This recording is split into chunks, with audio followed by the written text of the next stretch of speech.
మోహన్ బాబు కథ ఏమవుతుంది? మోహన్ బాబు విద్యా సంస్థలకు సంబంధించినటువంటి వ్యవహారం, మోహన్ బాబు యూనివర్సిటీ వ్యవహారం మీదన 3 వారాలు స్టే ఇచ్చింది. అప్పట్లో ఉన్నత విద్యా మండలి దాదాపు 26.17 కోట్లు తిరిగి చెల్లించాలన్నటువంటి ఆదేశంతో పాటు అది కూడా 15 రోజుల్లో చెల్లించాలని ఇచ్చినటువంటి ఆదేశం. దాంతోపాటుగా ఎస్వి యూనివర్సిటీలోకి దాన్ని అప్పగించాలన్నటువంటి అంశం మీద 3 వారాల పాటు స్టే విధించింది. ఆ గడువు తాజాగా ముగిసింది. స్టే పొడిగింపు అయితే ఇవ్వలేదు. దీంతో ఉన్నత విద్యా కమిషన్ ఇప్పుడు ఏం చేస్తుంది అన్నటువంటిది కీలకం. అయితే ఇంకోవైపున ఉన్నత విద్యా కమిషన్ అర్జెంటుగా స్వాధీనం చేసేసుకోవాలి అంటూ కొంతమంది తల్లిదండ్రుల తరపున ఎవరో పిటిషన్లు వేయడానికి సిద్ధపడుతున్నారు, ఉన్నత విద్యా మండలిని కోరుతున్నారు. ఇంకో పక్కన ఇప్పుడు వీళ్ళు హైకోర్టుకి వెళ్తారా సుప్రీంకోర్టుకి వెళ్తారని తేలట్లేదు. ప్రభుత్వం ఈలోపు స్వాధీనం చేసుకోవాలి అన్నటువంటి తల్లిదండ్రులు అడుగుతున్నటువంటి మాట.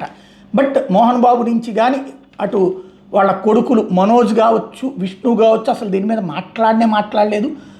ఇంత దోపిడీకి గురవుతున్నారు, దోచుకున్నారు ఇంతకాలం అన్నటువంటిది ఉన్నత విద్యామండలి తేల్చినటువంటి చెప్పిన దానికంటే అదనపు ఫీజులు వసూలు చేశారంట. నేను ఇంతకుముందే చెప్పాను, దీంట్లో వీళ్ళ దగ్గర నుంచి రికవరీ చేయాలి. అట్లాగే మిగతా సంస్థల మీద కూడా ఇట్లాంటి యాక్షన్ తీసుకోవాలి. మిగతా సంస్థలు కూడా అట్లాగే నిలువు దోపిడీ చేస్తున్నాయి. ముందు ఒక ఫీజు చెప్తున్నాయి, ఆ తర్వాత రకరకాల వసూలు చేస్తున్నాయి.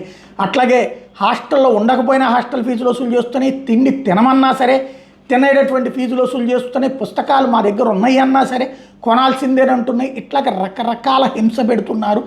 అన్ని విద్యా సంస్థలు అట్లాగే ఉన్నాయి. అయినా సరే ఒక్క మోహన్ బాబు విద్యా సంస్థల మీదనే పడుతున్నటువంటిది అయితే కనబడుతోంది. మరి ఇప్పుడు మోహన్ బాబు విద్యా సంస్థల మీద స్టే వెకెట్ అయ్యేదే, స్టేకి సంబంధించి క్లోజ్ అయిన నేపథ్యంలో, టైం క్లోజ్ అయిన నేపథ్యంలో మరి ఏం చర్యలు తీసుకుంటారు? అది ప్రభుత్వం తీసుకుంటుందా, ఉన్నత విద్యాశాఖ చేత తీసుకుంటుందా, లేకపోతే న్యాయస్థానం చెప్తే అప్పుడు మూవ్ అవుతుందా అన్నటువంటి చూడాలి. అయితే తల్లిదండ్రులు మాత్రం ప్రభుత్వమే చెయ్యాలి, ప్రభుత్వం స్వాధీనం చేసుకోవాలి, ప్రభుత్వమే న్యాయ పోరాటం చేయదగ్గది, ప్లస్ మా డబ్బులు మాకు ఇప్పించాలి అన్న డిమాండ్ అయితే చేస్తున్నారు.